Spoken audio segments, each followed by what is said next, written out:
beautiful weather. I remember it was beautiful weather, and I just didn't understand all the complaints people had about the weather out there. But I was there from April until August, so maybe that had something to do with it. Anyway, lovely country you're in. I envy you. I envy you that, especially in the humidity that we have here at the moment. But yeah, I'm excited to talk to you today about a birder's evolution. This talk kind of came about when I was contacted about maybe giving a talk about this book, Better Birding, which was a book that Brian Sullivan and I tried to create it was kind of the book that we wished we had once we got to the point where we really were like, okay, this birding thing is serious. It's not going away. It is not a passing fancy. We are really hooked on birds, and we want to take the next step. We want to go further. So that was how this book kind of came to be. We thought it was going to be a 4-year project. It ended up being more like an 8-year project, much to the dismay of our publisher, who is here on the left, Robert Kirk at Princeton Publishing, put up with more than his share of shenanigans from me and Brian Sullivan. But we did eventually get it done. It was a fun project that I'm grateful for having learned so much in the process. And these are a couple mentors that were big in the process for me and for Brian. The recently passed late Ned Brinkley and Steve Howell, who probably most of you have a book or two of Steve Howell's lying around, I'm sure. And one of Ned's books is The Field Guides to Birds of North America, with the indigo bunting on the cover there. Brian and I came to this project from similar but slightly different angles. You guys may know Brian from his time at eBird. He was one of the project coordinators at eBird, and is now in charge of the Birds of the World project, which was a combination of the Handbook of Birds of the World that merged with Cornell Lab. And I come at it more from a field side of things, having been a guide really all my life. I've been guiding, birders all over the place. And this is a photo of me on the Texas coast, trying to help folks sort through terns and gulls. And the picture below is when Brian and Marshall Iliff, who is right there as well, and Chris Wood and Jesse Barry and some others, when they set the new big day record down there in Texas. So they're all looking a little ragged, but very, very happy.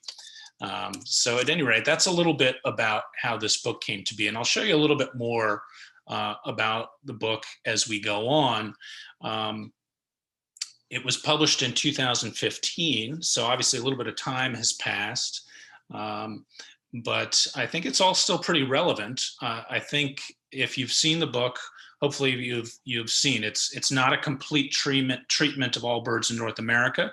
We take kind of the group approach, where we take groups like small wrens, or we take marsh sparrows, or we take sulids, the gannets and the boobies.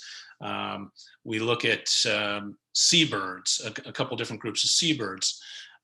So the idea was to basically take groups and tease apart how you approach each of these groups, and hopefully teach people about the identification process along the way.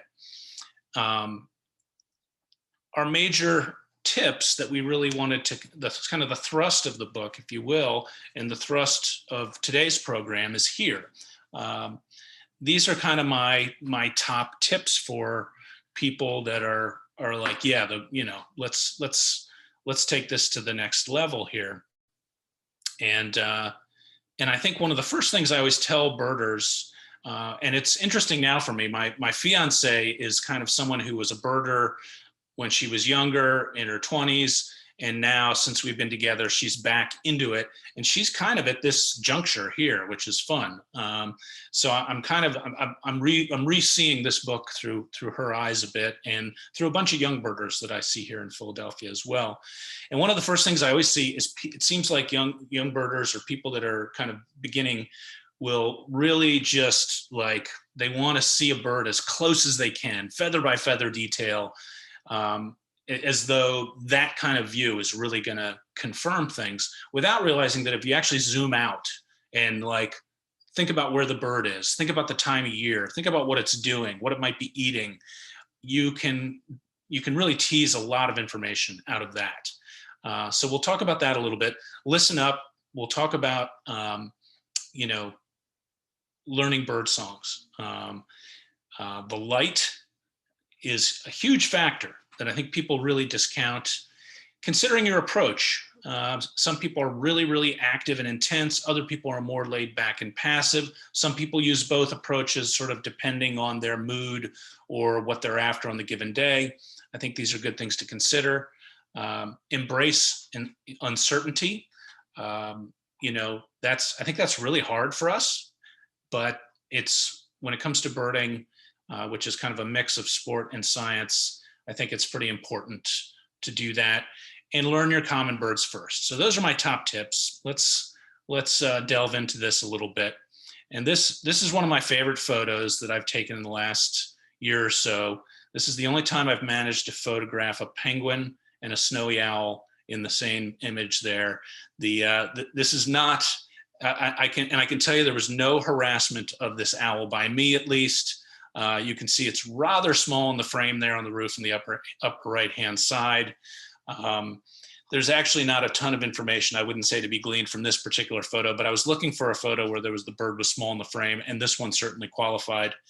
But again, I think once you have a general sense of what a bird looks like, zoom out. Once you're like, okay, this is a little sparrow or this is a warbler, zoom out, think about the habitat you're in, think about the plant life, think about the season, the time of year.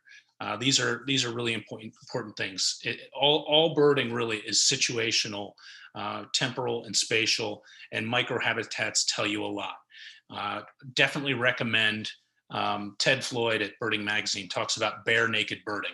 It's not what you think. He's talking about going birding without your binoculars. So you go out and you walk around, and that's kind of the ultimate zoom out. Now, I don't really like that approach. I like having my binoculars, but trying to identify a bird first without using my binoculars. So just trying to naked eye bird as much as possible, and then use the binoculars strategically to really zoom in on things. And I think that's a good habit for folks to get into. This is kind of one of my favorite examples of a bird. You guys probably get a fair number of these out where you are. Here in the mid-Atlantic, and particularly on the coastal plain, Lincoln sparrow is a scarce migrant. Song sparrows are abundant, and people, especially newer birders, are really keen to get their FOI, right? Their first of the year Lincoln sparrow, or their lifer even. And I think the pairing of the Lincoln sparrow and the song sparrow is a good one when you're thinking about zooming out, right? Like, obviously you can do some feather by feather detail. You can see that compared to a song sparrow, this Lincoln sparrow has like more pencil markings versus crayon markings, right? It's got a little bit of a crest even. The bill is fine and short. It's got a nice eye ring, a little bit of buff in the face. All those are good marks for Lincoln sparrow as opposed to song sparrow. But also, if you think about the way they behave, Lincoln sparrow is a much more furtive sparrow. They're much more mouse-like. They will hop up for a second and then drop out of sight. Song sparrows very often, they're much bolder, they're bigger, they're sort of blockier, and they call a lot. Actually, both these birds call a lot.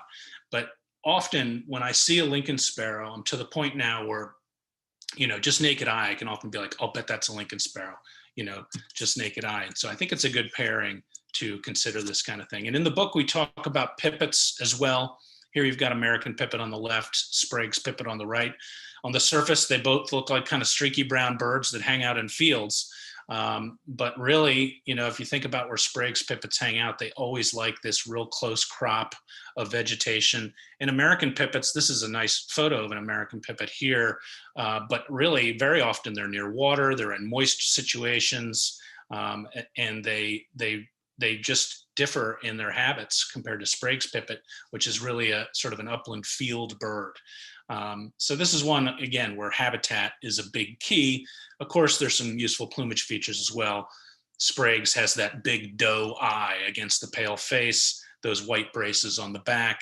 Those are useful marks as well. But behavior and habitat are a key for this pairing as well. Consider the light. I think a lot of folks just can't really grapple with how much light tricks us all the time. I was talking the other day, there were some really bad photos of a pelican that turned up here in Philadelphia, and any pelican here is a big deal. And people were saying, well, it must be a white pelican. And I said, actually, I think it's a brown pelican, which is what it was reported as. But, you know, maybe some of you have seen it sometime. If you see a really distant brown pelican in bright light, especially the adults, which are really silvery gray, they can just reflect so much light that they look white at a distance, especially if there's a little bit of heat shimmer. That's just one example of an optical illusion, but you're talking about really a dark gray bird versus a white bird, and they can actually be confused for one another. Silhouetted birds, that's a big one. If you see like this is actually a European kingfisher, not an American kingfisher. I suspect almost everybody here would have recognized the silhouette as a kingfisher, but of course, European kingfisher is like, a little tiny thing, whereas our belted kingfisher is a much, much bigger bird. But when they're silhouetted, almost everything will look larger, whereas things that are camouflaged and against a more, a background that they blend into, often they'll look a little smaller, even though they're the same size. So that's just something to really think deeply about. Realize that sometimes you're getting tricked when you don't even realize it. Think about where the light's coming from. Is the sun behind you? So that you have good light, or is it cross lit such that maybe half the bird is in shadow and half is in really bright light? Cross lighting, backlighting, all that stuff is important. Not particularly fun to talk about, but it is an important consideration. And bird topography is another big one. If you're going to zoom in, and this is one, Sibley has a bunch of these good diagrams in his guide. And I should say that for our book, we kind of were hoping that it would be a good addendum to a field guide like Sibley, a more in-depth look. Sibley is his field guide is tremendous, and one of my favorite books I have ever laid hands on, and my father's a librarian, so I feel like that says a little something anyway. But learning the bird topography, this looks like a lot of labels here, right? You look at this and you think, geez, do I really have to learn all that stuff? But I think if you start looking around, you'll realize you know a lot of it already if some of them are unfamiliar. Like maybe you don't know the femoral tract, right? Now, that's not like a commonly used thing, but the supercilium is just the eyebrow, and if you know these groups of feathers, because that's what they really are, they're groups of feathers. They grow along a feather tract. Birds have feather tracts, right? And so each of these represents a group of feathers that grow along a feather tract. Then when you're really zooming in on a bird, you can actually say, okay, well, look at those median coverts, look at the tips of those greater coverts versus the tips of the median coverts. That's what create wing bars on so many of the birds we see, right, is the tips of those feathers. And look, learn your primaries versus your secondaries versus your tertials. Those are important groups of feathers to know. Yeah, listening is key. I'm not going to dwell on this too much, but of course, there's a whole bunch of birds that you can't even identify if they're not vocalizing. And here in the east, we have the willow versus alder flycatcher problem. Out west where you all are, I know there's Pacific slope versus Cordilleran, although I don't know if that's as big a problem up where you are. These are difficult birds to identify, but if you can prepare yourself ahead of time, I actually love when I'm driving in the car. Sometimes I've got a whole bunch of bird sounds on my phone, and I'll just play them and try to guess what they are. And that can be quite a fun game. And you just have to accept the fact that you're going to be wrong a lot. But that's the case in birding, right? Even by sight, we are wrong a lot. Birding is a very humbling pastime because it just is. Even today, I was telling a new birder that said he had 23 indigo buntings in a field that I've been to a number of times, he was probably overcounting, and that couldn't be the case. Well, of course, about 6 other people have been there and seen the same number. So, you know, here I am again being humbled yet again. Birds continually do it, and birders do it to all of us. It's just the way it is. We're always all learning. But speaking of bird recordings, and this is a real hot button issue, of course, I'm sure all of you have heard about this, or at least thought about it. Playback or using audio lures is a big thing. It's a real problem in some situations where you get people for and against, right? You have folks that are really against this idea because they think it is disturbance, which it is in many cases disturbance, but an outright ban is probably not practical, because everyone has these sounds on their phones. People are starting out, they don't know any better, and all of a sudden, you know, they're deploying sounds and not necessarily thinking about it. You know, my take is that you should avoid it if you can, and that long and loud playing of bird songs does equal abuse, and that it's pretty obvious when it's not a good idea to use playback. Like most of the time, endangered species or sensitive birds, you know, rarities, high traffic areas, not just meaning for cars, but areas where there's lots of birders around. Because one of the biggest problems with playback is that you disturb other birders. So, you know, keeping those few rules in mind, it's pretty obvious when not to do it. I think the bigger question is, when is it okay? And that is a trickier thing. And if it is okay, then what sound do you deploy?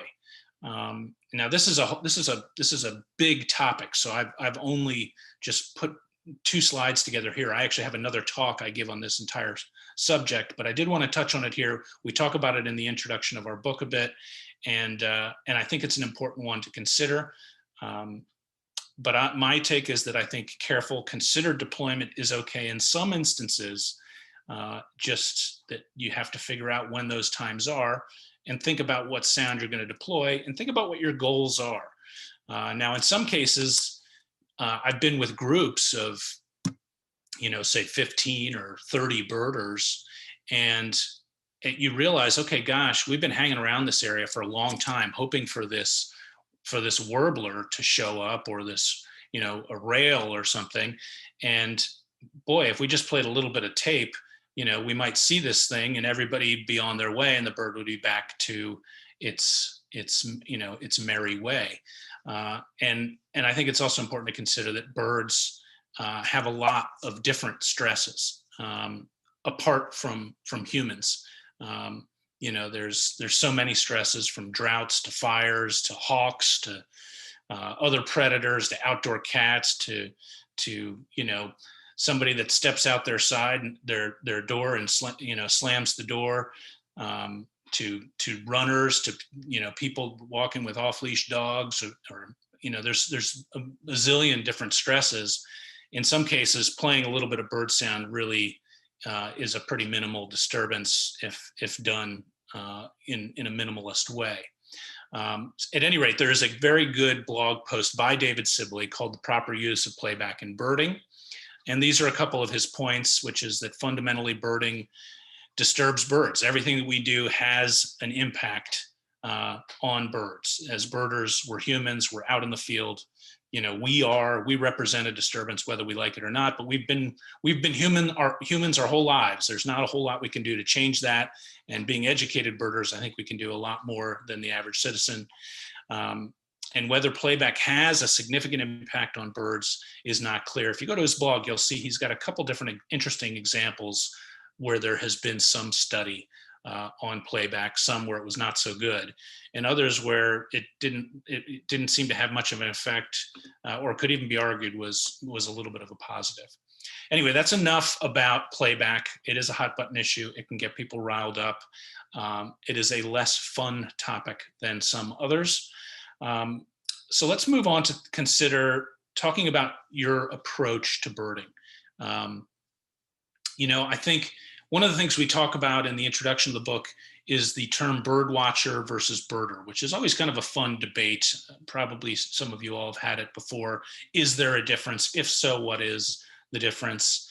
And we kind of advocate that the difference is that birding is active and that bird watching is passive.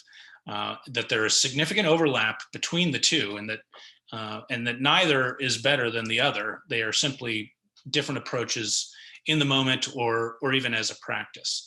I think lots of us know people that just enjoy birds. You know, they just enjoy seeing birds, whether it's at a duck pond or at their backyard feeders.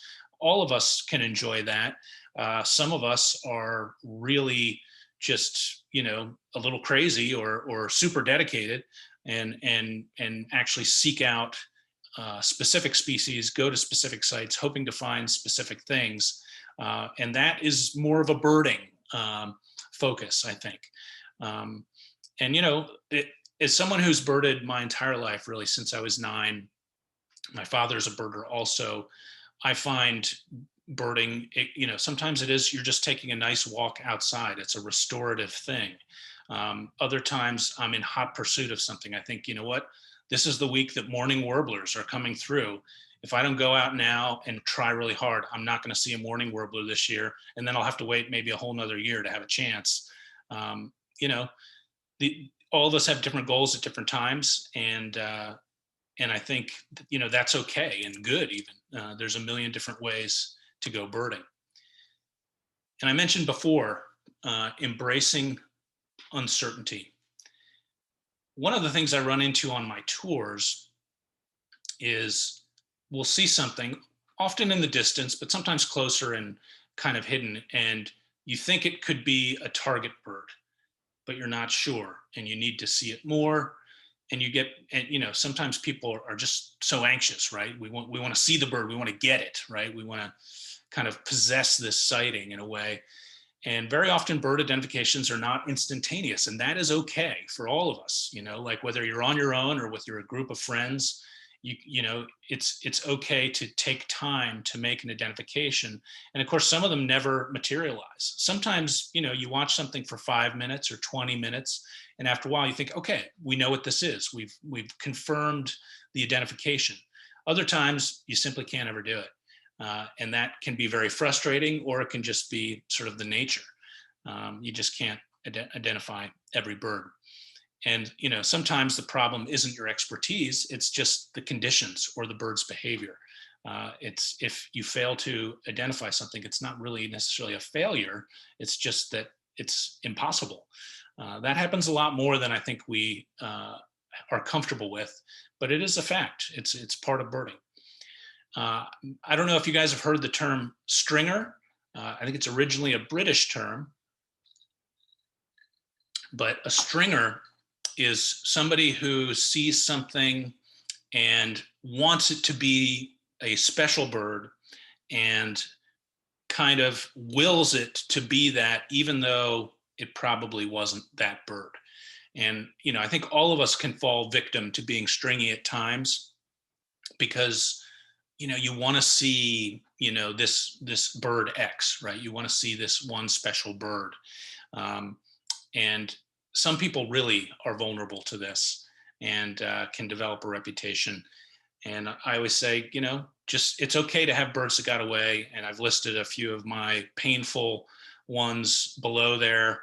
This bird, I'm sure, was a gray heron, flew right over us at all the way up in Alaska at Barrow, right? The northernmost point of the United States. There's not supposed to be any herons there at all.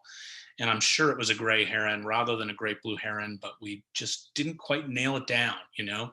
Also at that same spot a few years earlier, I had a petrel go by that I was convinced was a Murphy's or a Solander's petrel. In retrospect, I'm really not sure. I'm not even sure if it wasn't just a northern fulmer that I saw poorly, you know? And so I've come to terms with the fact that I may have gotten that wrong at the time, or that maybe it just wasn't even possible. Bohemian waxwing here in Philly would be a mega, and the only list I really care about is my Philadelphia list. I love eBird. I love listing every day. I love being a data point, but the only like list that I'm really active about is my Philadelphia city limits list. And I'm convinced I had a Bohemian waxwing go over a couple winters ago, but I just didn't nail it down. White-fronted tern in Argentina, same thing. All of us have our white whales and birds that have gotten away, and that's just part of the story. I think it makes, when we do get those nice birds, the ones we're really happy with, it makes them even sweeter. Starting with the common birds is the way to go. If you don't know the birds in the top row, it'll be a lot harder to find and convince your friends that you've seen one of the birds in the bottom row. The top row there is the song sparrow, one of the most widespread birds in North America. And then to the right of that, in the upper right, is a female brown-headed cowbird. Both brown birds that can be very confusing. In fact, Brian Sullivan and I joked for a long time that our better birding book, we should have just called Brown Birds, because it's basically a lot of confusing birds that are mostly brown. I happen to think, these are beautiful birds in their own right. The cowbird isn't particularly beautiful, but is a cool bird and a fascinating bird from a behavioral standpoint, certainly, and a vocal standpoint. And but look at that. I defy you to look at that song sparrow and tell me it is not a beautifully marked bird. But if you ever want to convince your friends that you've seen a little bunting, which I think there is maybe 1 or 2 records of in Washington State, I can't recall. You're going to need to tell them that you know what a song sparrow looks like first, or that if you're trying to claim a female shiny cowbird like the one in the lower right, you're going to need to be able to distinguish it from the brown-headed cowbird. The best way to prepare for that is to really look at the common birds, the ones you see a lot. There's a saying, I think it's like a Chinese proverb or something, where they say, don't study something, just get used to it. And I like that. You're just around something. We talk about in birding, often it's not really identification, it's recognition. So, if you see one of your best friends half a mile down the beach and they're walking towards you, even if you're not expecting to see them there, very often you might be like, hey, I think that's, Mo or Larry or Curly walking this way, just because you happen to, the way they move, the postures they hold. It's the same thing with birds. If you just hang around these birds, get to know them, get to know their personalities, what they like, what they don't like, that'll be really helpful in picking out things that aren't supposed to be there, and also helping you to identify the things when you only see them briefly that are more regular. Now, here are 3 different plumages of the same species. These are all redneck stints. And I remember a really good young birder a few years ago told me when I was birding down in Virginia, hey, I had a redneck stint today. And that's quite a bold statement. I'm not even sure still that there's any redneck stint records for the state of Virginia. No, it's a Siberian bird, a Eurasian bird that is very rare in the lower 48 anywhere. And he was like, I'm certain I had a redneck stint. And I was like, wow, and I thought this kid was pretty good. I thought maybe, he maybe really did have one. And I said, was it a juvenile or an adult? And he looked at me like he had no idea what I was talking about. And I realized he had no idea if it was a juvenile or an adult, in which case it made it very hard to believe that he had seen a redneck stint if he couldn't age the bird. So look in the upper picture here is the juvenile. You can see really scaly back, right? With each of those black centered feathers has nice little white tips. That's typical of almost every juvenile shorebird you'll ever see. They almost all have that scaly pattern with the little pale fringes to the back feathers. That's real common. The lower left is a non-breeding bird, just kind of gray, right? That doesn't have that scaly look at all, just kind of more evenly plumaged, non-basic winter plumage. And then the bird on the right is a breeding plumage bird, but it's kind of, it's at the end of its breeding plumage, getting ready to molt. And you can see it's experienced a little wear and tear, but it's still pretty rich in color. So I think it's good practice to think about birds and try to identify plumages, not just species. If you really feel like you're a glutton for punishment, you can go for big gulls, which are really, really tough. You guys have the whole Olympic gull situation there. I don't envy you that. Here we just have, we have a lot of gulls here in the east, in mid-Atlantic as well. The herring gull, which is all these birds here are herring gulls, and you can see how variable they are. I'm sure you're aware of that as well with the large gull situation where you are. But knowing, herring gull has basically 9 plumages, and being able to kind of sift through those is really good. And I won't go into how to do that now. There's lots of good books on how to do that, and it's a very, very complex thing to do. But appreciating variation in different plumages is good, and it means that if you're Tom Johnson here in this big giant landfill that we go to in winter here in the Christmas count, that maybe you'll be able to pick out that Iceland gull in the front there on the lower left, if you're ready to ID different plumages, because basically almost all the birds here are adult herring gulls, but that one in the left front there is a first cycle Iceland gull, the one that's kind of facing to the right, but is maybe 3 birds from the left-hand side of the front row. So yeah, work on your plumages. It's work, but it's fun work, I think. And in the book, we do talk about this a bit, and we use the cowbirds. This is one example of the cowbirds here, showing how an adult male goes through these, or a male, I should say, goes through these different plumages on the way to achieving adult plumage, like the one you see at the bottom there with a nice chocolate head. I wish they'd rename it the chocolate-headed buffalo bird. I think it'd be a much more fun name, but brown-headed cowbird's a pretty good name as well. And remember, it's supposed to be fun. This is me on South Georgia Island getting assaulted by a king penguin. I have to admit, I was sort of hamming it up a little bit. It really did not hurt at all. This bird was, I walked, I want to say like, I don't know, a quarter of a mile or something, and this bird just followed me along and was fascinated by my rain pants. And this was on the way to Antarctica. You go to South Georgia Island there, where you see, and behind my head is a sea of penguins. This one was walking along on the flats below the colony and just wouldn't stop pecking at me. And people were taking pictures of me left and right because they thought it was hilarious. So I decided to pretend like it was really painful, but it actually didn't hurt at all. At any rate, yeah, it's supposed to be fun. If you're, if there's a day that you're not having fun, I think, maybe think about doing something else, because, I've realized for myself at times, if I'm doing anything that's going to make me not want to go out the next time, then maybe I should reconsider what I'm doing. Because birding, there are a million different ways to do it. There's a bunch of different ways to enjoy it. But sometimes you look outside, you say, you know what, the weather looks terrible. I'm going to be miserable if I go out and do that. That's cool. Or, some people are going to tell you, you have to get into photography, or you must get into photography. If that's not your thing, that's not your thing.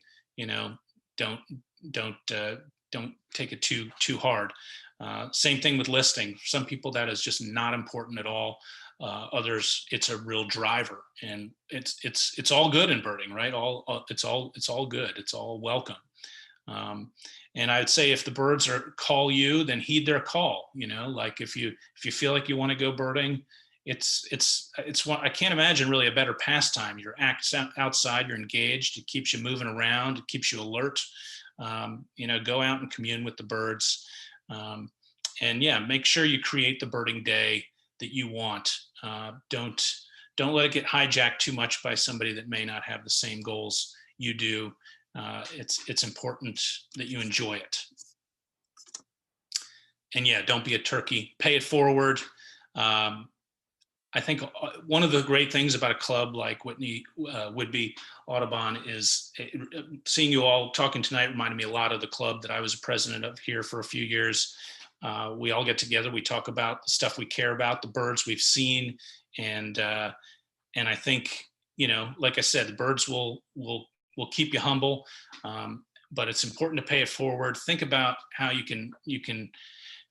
There's some, if you're part of a bird club like everybody is here, I'm preaching to the choir, but I think we've all run into sort of consumptive birders who just they consume birds and birding, and it's questionable if they're actually giving back in a way that benefits conservation or their community. And that's fine for a while, I think, but in the end, I do think it's important if birds are going to give you so very much, that you give something back as well. But yeah, and I think the toughest part about birding are the birders, right? Like we all have to get along with each other, and that's not always easy. This is everyone often gives Henry Kissinger.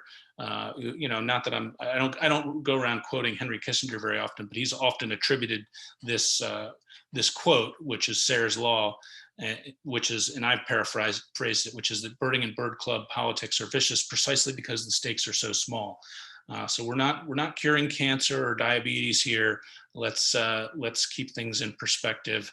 I do think, because this is our pastime, right? This is how we escape from everything else, that we are all passionate about it, and it's real easy to let that passion kind of be like a wildfire. So I think it's important to just keep that in mind. And I always suggest people find their patch and then leave it. Find a place that's gonna ground you, that's going to provide you a benchmark, where you can see the turnover in seasons, the change of the species composition over the course of the year. And if you're there for multiple years, even the course of multiple years, you'll see how species composition and population trends change. And that can be a really rewarding thing. It's just a way you can really learn. This is one of my patches, FDR Park. This is a intercity park down here in Philadelphia, just about 1.5 miles from where I'm living now. And that's my fiance, Kristen, who's looking around. I think we had a big flock of juncos there, and we were trying to find something rare. And this is another one of my patches here, the John Hines National Wildlife Refuge. I spend a lot of time here, and this is a nice, rich fall day. I might have overdone the saturation here a little bit, but it was a very, very colorful day.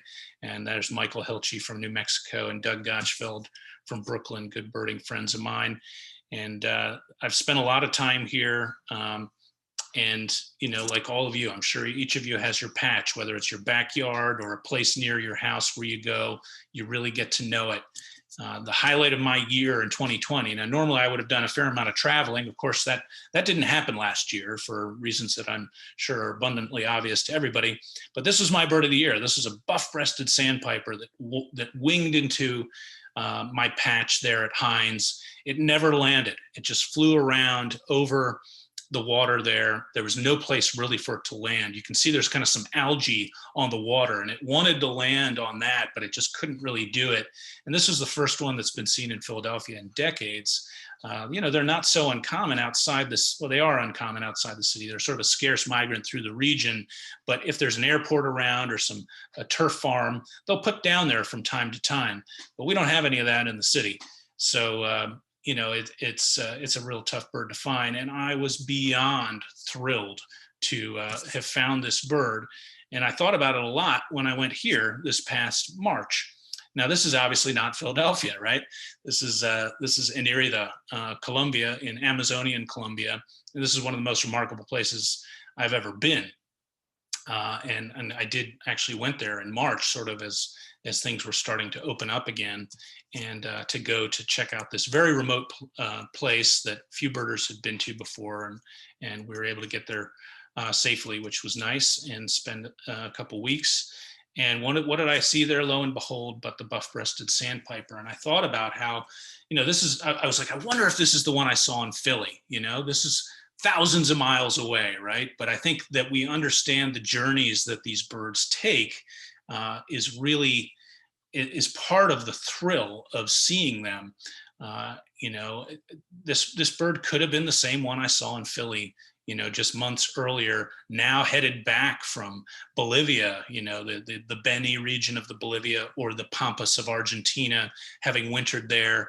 It was now on these white sand islands in the Amazonia region here, where they'll kind of stop off and spend time before heading up all the way to the high Arctic, to one of the northerlymost breeding birds in the world. An incredible journey. Here's a bird that I saw in Philadelphia. I also saw in Colombia.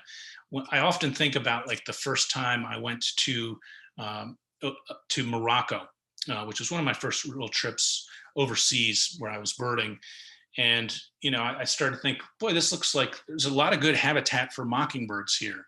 But there are no mockingbirds there. The mockingbirds are here and everywhere, but you don't think about how, wow, there's a whole other places where there just are no mockingbirds. And you go someplace else and you think about what fulfills that niche in the place that you might be. So being in your patch, is richly rewarding in some ways, and it provides a benchmark, and you can make lots of cool discoveries within that area, but it also gives you a real perspective on other places you get a lot of perspective when you go to other places. So just a little review here. I don't think any of this is rocket science, but I do hope it's helpful to consider. Zoom out, right? Don't just zoom in. Make sure you zoom out. Think about the weather that's been going on, the season, all that, the habitat, the microhabitat, the plant life, where you are in elevation is another big one. Listen up, consider lighting, consider your approach, embrace uncertainty, and a few other tips that we kind of touched on over the course of the presentation here. Don't sweat what you're not seeing. Enjoy what you're seeing. Don't sweat what you're not seeing, and ground yourself with a patch. Take photos and vids. If you have an inclination to do that, you can really learn a lot from it. Some folks don't like to do that, but they like to make audio recordings instead. And there are lots of discoveries to be made and contributions to be made with audio recordings. And just about anybody can make audio recordings with their phones these days. Check out Voice Recorder Pro if you haven't. That's what they recommend for eBird. And there's a gain on that you can boost. It really kind of sucks the bird sound right into your phone pretty well. So I've gotten more and more into making audio recordings. I've always been into photography, but more and more into audio stuff. It's really fun when you get a good recording too. Do a little bit of prep, see what you see, stay humble, pay it forward. I'm gonna show a few more slides to give you kind of a little bit of a view of the book here. We talked about most of this already, so I'm gonna keep on trucking here. This is kind of the layout of the book. This is the intro page here. One of the things I was really keen to do is you see that little blue box there. It talks. These are kind of like key points in the bird's lifespan. First is how long does it take them to breed? That tells you something, right? At what age does it first breed? It's a lot different for a bird like a pipit than it is, say, for a Laysan albatross or even a wandering albatross, which might take 6 or even 11 years before they first breed. So thinking about when these birds first actually breed is a pretty key thing. Breeding strategy is a very key thing that a lot of us never really think about. Think about red-winged blackbirds or spotted sandpipers. Learn about the breeding strategy of these birds, and it'll actually help you with identification as well in some instances. And the lifespan, kind of what's more or less a typical lifespan, or how long can these birds live? It'll tell you a lot. We've got these hints and considerations as well. We did these little sidebar boxes, which were a lot of fun to write. I did a lot of the writing. Brian did a good bit as well, and he edited basically everything that I wrote. And then he was more in charge of the photographs and wrote all the captions for the photographs. And then we just edited each other. But these taxonomic notes, taxonomy is kind of an ugly word, I think, to people unfamiliar with it. It kind of, maybe lulls some people to sleep and it doesn't sound particularly interesting. But if you think about what it is, right, it's the way birds are related to one another. And if you start looking at the way they're related to one another, you learn about populations within a species, and you learn about, birds that they're closely related to, and ones that you think they might be closely related to, but actually aren't. It's a lot of fun once you start teasing that apart. So we have these taxonomic notes where it's appropriate. We also have natural history notes. Again, it's surprising how much you can learn about identification once you dig a little deeper into a bird's natural history and its relations to other birds. And some nice photos here of cowbirds. You can see we were big on the cowbirds in this book. Not everybody's favorite, but cowbirds are pretty fascinating. Thinking about molt is another generally unpopular topic. in birds I have found among birders. I think it sounds like mold, and so people are immediately kind of turned off by it. But if you think about what molt is, it's the process by which birds gain new feathers, right? They grow new feathers in pushing out the old feathers. As you can see, this brant is really due some new feathers here. There might actually be something wrong with this brant. But, molt is, when it comes to identifications, it can be a pretty key thing. And Steve Howell's book on molt is one of, I think, the greatest bird books ever written, actually. It can be a little dense and difficult to get through in places, but the kind of life history of what you learn about birds when you start examining their molt is fascinating. Here again, we've got an example of pink-footed shearwater. It's the same species. The one on the right is molting. The one on the left is through its molt already. You can see how different they look at different stages of molt. The one on the right there has basically dropped all its coverts, such that you're seeing exposed bases of primaries there, while it grows in some new coverts. At least I think that's what's going on there. Pretty sure. And yeah, we talk about variability, variation within populations, within species. These are both red-tailed hawks, which along with the herring gull, are probably the two most variable birds in North America. Lots of different plumages to consider. Fun stuff, actually. Really, really interesting stuff, especially once you start considering where these populations live. Another example, this is actually a composite plate that Brian put together. These are several images laid together. At the time, that felt pretty groundbreaking, but we see a lot of that now. And some more comparative imagery of the herons here. This is one of my favorite ones that Brian assembled here. This is Trindade petrel versus sooty shearwater. And he's got a few Jaegers in here too, just to kind of like, make you think about long-tailed Jaeger. But I like these little ones, right? Like, look at this Trindade petrel here versus this sooty shearwater. Differences are subtle, but those images actually illustrate it pretty well. I thought that was a pretty plate. And this looks like totally confusing, right, when you first look at it. But if you consider, if you were to see the caption in the book, it's pretty cool. This is another one Brian put together. All the birds, you'll see twos, right? There's twos, couples of birds all across this plate. Every one of those twos, the bird on the left is a Cooper's hawk, and the bird on the right is a sharp-shinned hawk, and they're the same age in each of, and same age and sex in each of those. So that's what he's done. You can see in the lower left there, adult female Coopers on the upper left, and then the lower bird there, right where it says adults down on the lower left. That's both female Coopers above and sharp-shinned below. So really a fascinating plate when you consider each two of those. Bird of the two, left-hand bird is Cooper's, one is sharp-shinned hawk. And we did some other fun birds, like, you don't see a whole lot of that are really handsome. And then, of course, longspurs are beautiful on the breeding range, and there's the prairie ones and the Arctic ones. And of course, we went ahead and looked at them in their winter plumage, which is when nobody really wants to see them as much, but they're quite beautiful then as well.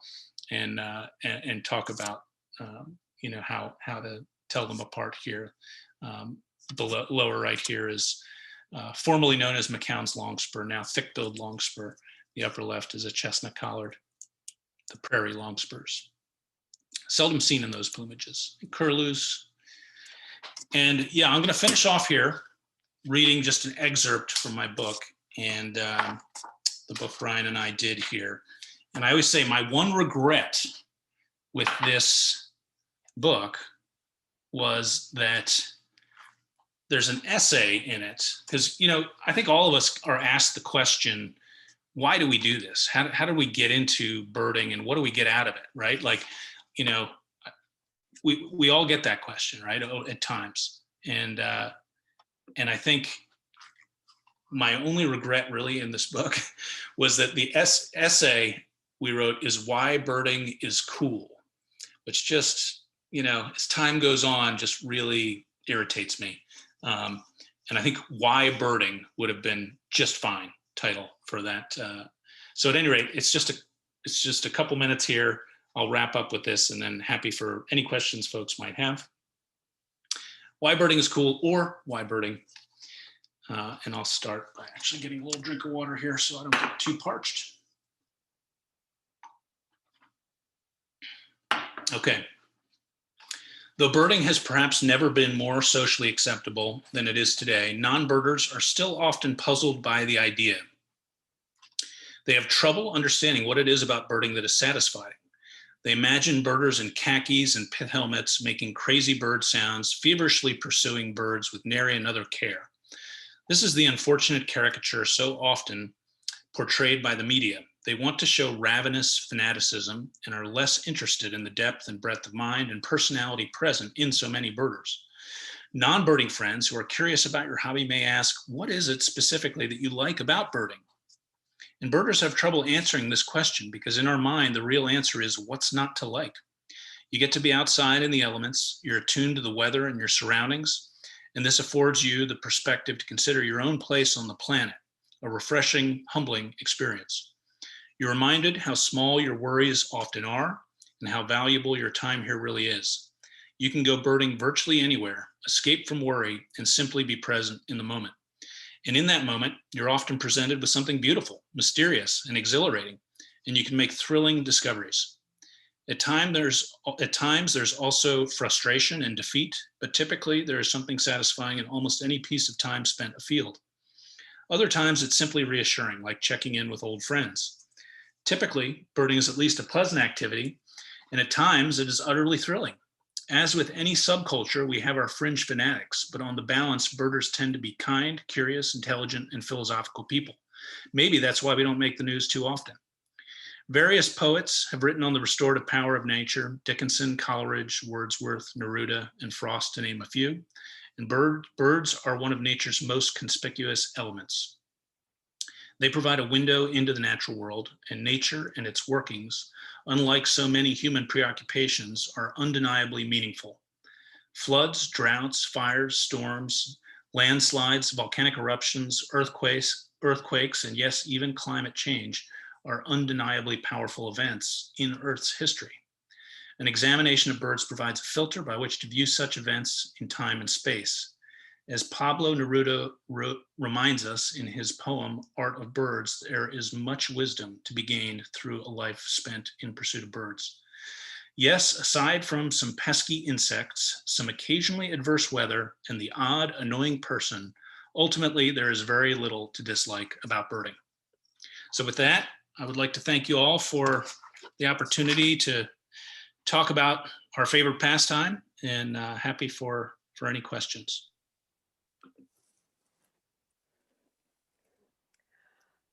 Well, I don't see any yet. People want to write a question in the chat box or just raise your hand. And no questions is fine also.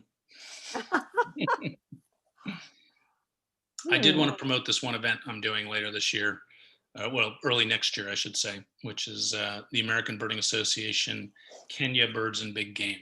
And if y'all are interested in travel or interested in talking more about the book or birds in general, this is my email address at the bottom, george@rockjumper.com. Okay, and it looks like Jay Adams has a question. Hey, George, I have two actually. First of all, you talked about sibling and playing playback. Seems to me in his basic guide to birding, he also suggests that fishing's not appropriate either. How do you feel about that? I think it's all contextual. There's a difference between going to a place that there's lots and lots of birders around, where you're probably going to disturb the birds and disturb the birders, versus doing it in your own secluded backyard, or doing it, say, for a Christmas bird count, or if you're actually censusing stuff where you're really trying to see everything that is there. Christmas bird counting is some of my favorite birding that I do. On those counts, I do a lot of spishing, and I'm deliberately trying to see everything that's there. Sure. And I don't feel bad about that, because that's data that, we use to try to have a sense of what the population trends are. But yeah, I think it's all contextual. There's some places where I really wouldn't feel badly about it, and other places where I just wouldn't even attempt it.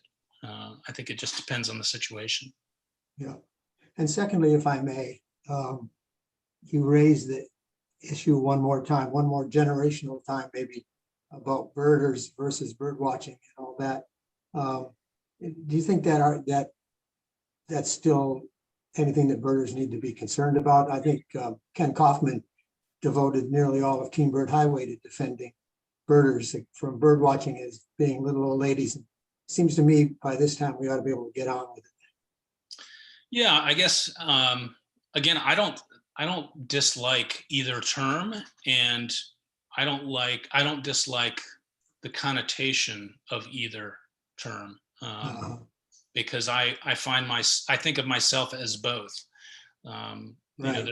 There are times when I'll go to a national wildlife refuge. I don't submit an eBird list.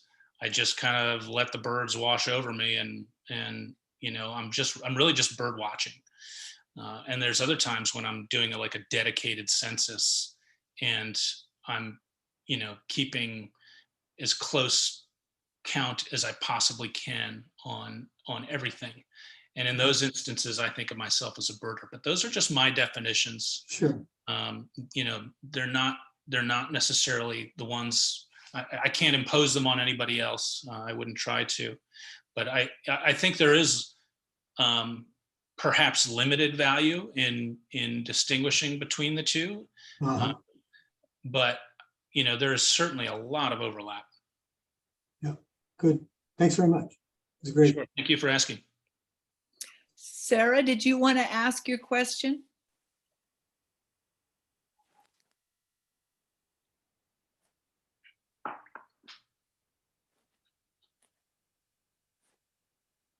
Or I can do it otherwise. Sarah had asked, what is your favorite place to lead tours to? Good question. Difficult one to answer. I've always loved Alaska, and I've always loved high latitude places. I think I like open space. A lot of my colleagues, they want to get off to the tropics where biodiversity is at its highest, and I enjoy that as well. But I really like biomass. I like big animals and big flocks and big herds of animals. So I tend to gravitate towards those spots. Alaska, you get some places where you get big mammals, big scenery, big concentrations of shorebirds and high volume birds. And there's some good fish to eat as well. It's got a lot going for it. Could I just follow up?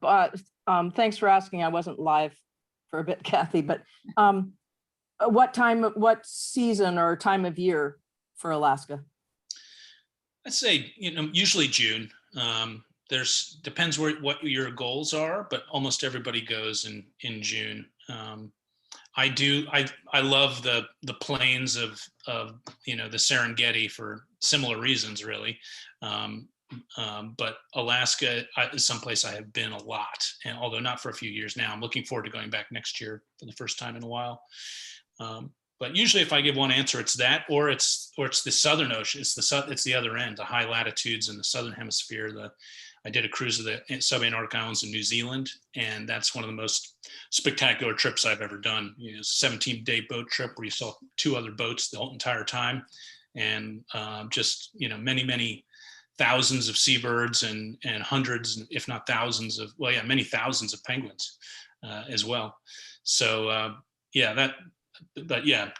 June in Alaska is usually best for kind of the breeding stuff and the typical places, but there's some really cool things to be seen in the fall as well, August, September, even October.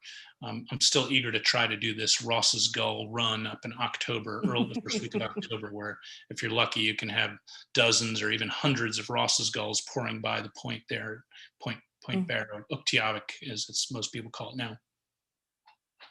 Thank you. Jan Ledbetter was wondering if you could tell us again what you use for audio recording of birds.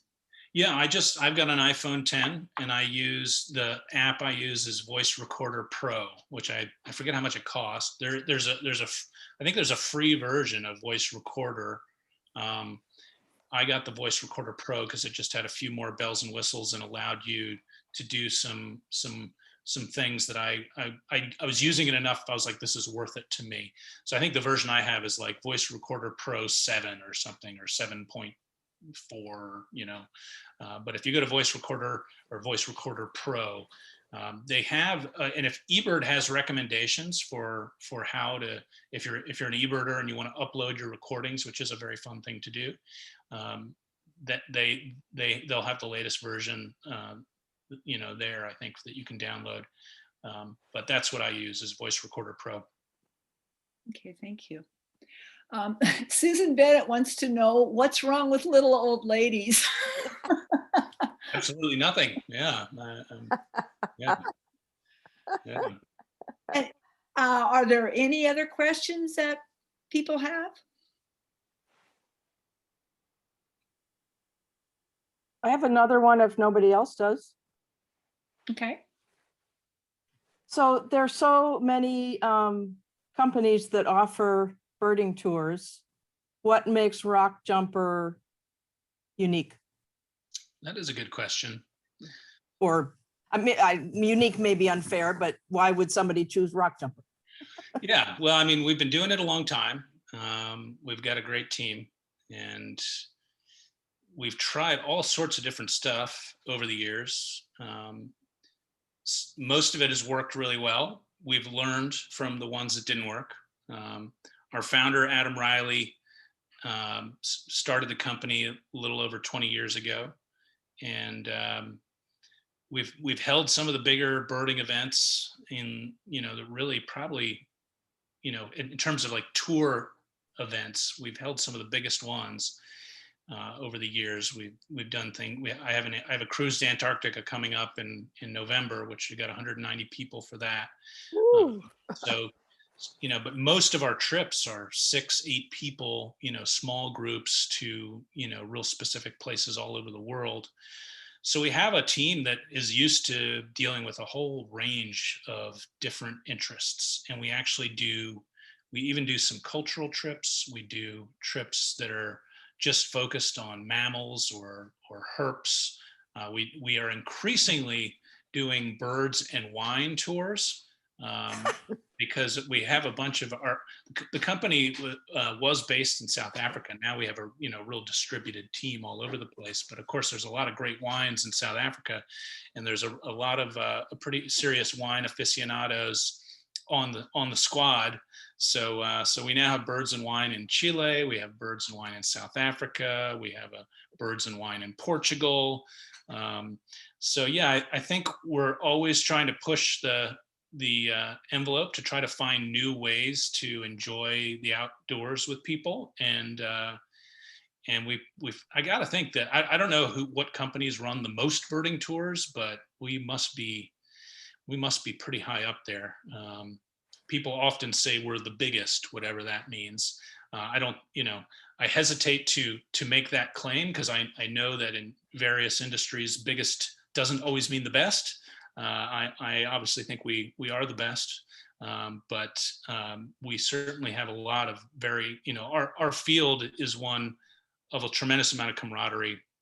Some of my best friends work for competing companies, and we share a lot of information. I actually think that's one of the unique things about the industry is that it actually behooves us each to share information about birds. I mean, every now and then you have to be careful, but overall, if I run into another birding group in the field, we just freely exchange information about what we've been seeing to each other's mutual benefit.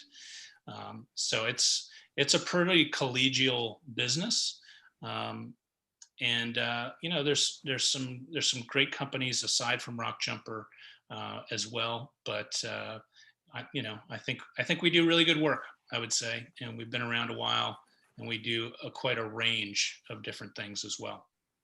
To follow up on that, thank you very much, George. To follow up on that, how much do you involve local guides? Almost every trip has, we have worked with the National Audubon Society and the American Birding Association, a number of, and BirdLife International, we're a species champion of. We work with a lot of nonprofits for whom their major goal is to make sure that there is, a good, positive financial impact on local communities that benefits birds and benefits biodiversity. So, our tours benefit from having locals involved, obviously. So yeah, we almost all of our tours, we have sort of a Rockjumper staff that is there to kind of do big picture, understands what the guests are there for, can relate the experience to other experiences they've had elsewhere, can do sort of interpretation of nature at a kind of international level, and really manages group dynamics to the best of their ability anyway. And then, we have a local person that can do all sorts of interpretation that a rock jumper guide might not necessarily be able to do. So I would say it's a key part of our product, and it's a key part of the experience we're trying to offer folks. Thank you. I have a question too. I was wondering if you have, if there are like a particular trip or two that seem to be real well received, that, and does this change over time, or are there certain places that everybody wants to go? Yeah, I think there, we have our bread and butter tours, obviously. I think every group does. Being that we have such a strong South Africa presence within the company, we've done a ton of South Africa trips, and those are very, very popular. We have several different offerings. Probably our Cape Town and Kruger National Park is among the most popular. So that's a bread and butter tour for us. The one that I haven't done that is a bread and butter tour for us that I'm dying to do is our Namibia, Botswana, Zimbabwe trip. It's almost the entire trip is in Namibia, but there's a little sliver of Botswana and a little sliver of Zimbabwe, and we hit Victoria Falls. But it's an overland Jeep tour. We now have it to the point where if folks want to do a little camping, we can, but mostly it's in pretty nice lodges. And you go to Etosha National Park, which has got some of the highest concentrations of the African mammals, the megafauna there.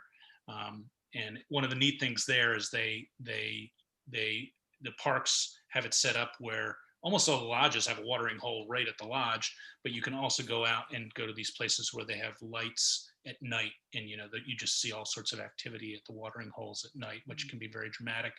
So that's another big one. Our Colombia tours are also big for us, and I'm pretty involved with those.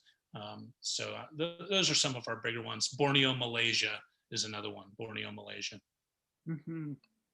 Wow, those just all sound amazing. Good trips, yeah.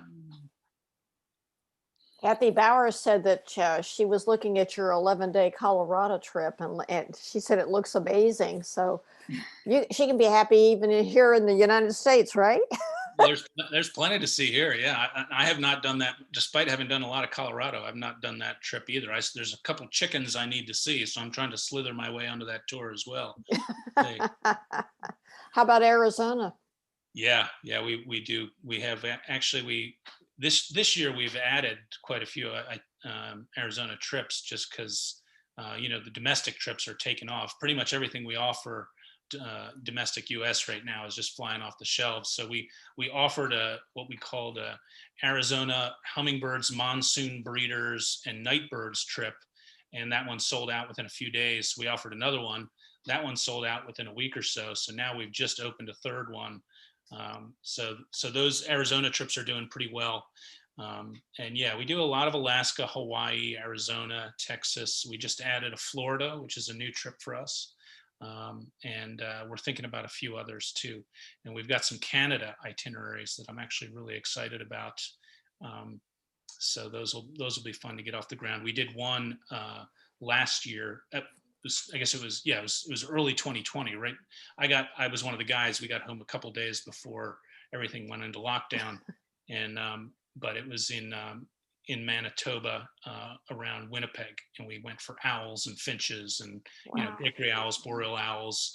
We had a Riding Mountain National Park where we had a pretty good chance for lynx. We found tracks, but never did see the cat. But we had a beautiful wolf. So there's some stuff coming up there as well. It's exciting. Wow, that's just amazing. Well, Yeah. I don't see any more questions. Anybody else have one?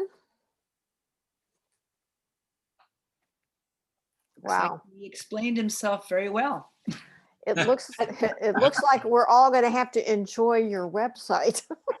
I have to say, I really loved your definition of birding and bird watching, the active and passive. It's just, I've never really heard a good definition of the difference, and I like that one. Oh, So thank thank you for that.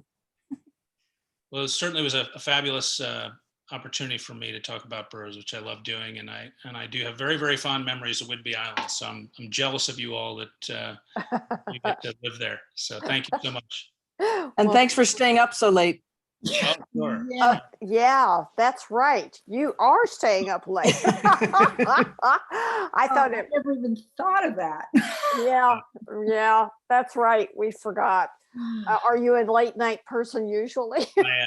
Yeah, I'm a bit of a night owl. I don't know. Well, Yeah, I don't know that's how I good. got into this business because I'm not a morning person. I'm yeah. Then how do you bird without birding in the morning? I know. Yeah. Well, thank you so much, George. We're so thankful for your presenting this evening, and thank you for sharing all your stories. And if you'll flip back and everybody turn on your cameras and clap or something for George, because I know it's hard to do these Zoom meetings, but we really thank you. And I thank all of you for attending tonight, and hope to see you next time, which will be in September. Remember Birds and Beer, and the page peepers will continue through the summer. So keep an eye out on the website and all. And thanks again, George. Thank you guys. Thank you so much. Take care. Okay. Bye now.